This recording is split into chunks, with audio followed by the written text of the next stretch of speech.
Спортны һәм сәламәт яшәү рәвешен пропагандалаучы ГТО нормалары кабаттан тормышыбызга әйләнеп кайтты. Бассейнда yüзү ярышлары 4 яшь баскычы буенча алып барылды.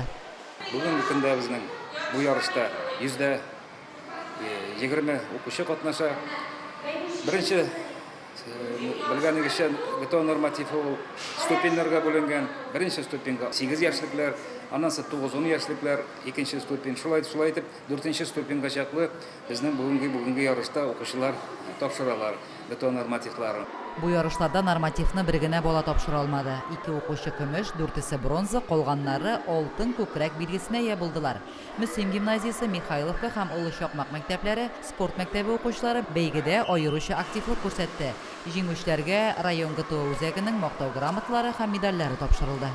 Мин бу бассейнга 3 месяц йөрим инде. Миңа ошый монда йөрү.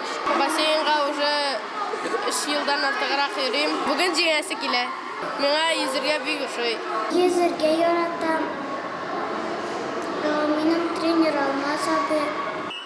Җирлегебездә спорт белән шөгыльләнү өчен бөтен мөмкинлекләр дә бар. Нептун һәм Тамчы бассейннарда бүген 6 тренер кул астында 116 бала шөгыльләнә. Лилия Шәймиева, Динар Минхаҗев, Мөслим телевидениесе.